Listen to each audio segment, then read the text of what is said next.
This video, we're going to talk about 5 tough questions to ask atheists. So if you have the atheist friend, a colleague, or an atheist yourself, these are great questions to really have some critical thinking about your worldview.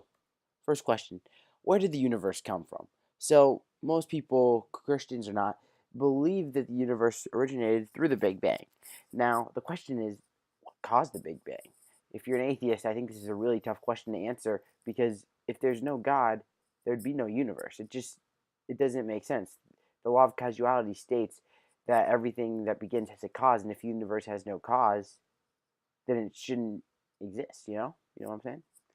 Second question is, where do you find your identity? Now, this can seem confusing at first, but I think it's really important because where your identity comes from tells you who you are. So, for example, let's think about it this way. So, if you're a Christian, you obviously find your identity in Christ. If you're a Muslim, you find your identity in the Quran and Islam. But if you're an atheist, where does that identity come from? Where's what makes you you? You know. Third question: how should we live? So I think that if you're a Christian, it's obviously to glorify Jesus. If you're a Muslim, to follow Islam, Hindu, all these religions have answers to this question. But if you're an atheist, is there an answer?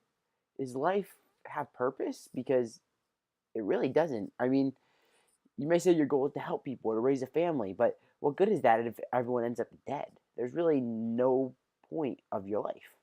At least I would say so. Um, Question number 4: where does your morality come from? This is probably the biggest question for an atheist because without God, can we really have morality? Is there a moral difference between Mother Teresa and Hitler? I mean, if you have a religious worldview, there is obviously a definite morality where morality comes from.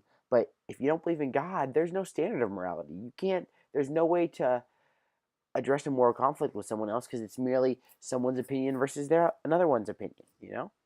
Fifth question: where will you go when you die? This is a very serious question, and this is the only question that really matters in terms of after we die because we're all going somewhere. If you're an atheist, I mean, it's really nothing, You're just void, nothing. It's just, like before you were born. So it's kind of lame. Be kind of disappointing. So I think this is a really good question because you got to focus not just on the present, but where you're going to live in the future, after you die. Okay. So if you like what we share, please subscribe to our YouTube channel. Follow us on social media. The links are in the description for our Facebook, Twitter, all those great things. And if you really enjoy it, become a patron to help us financially so we can post more videos and more content. Thank you and have a great day.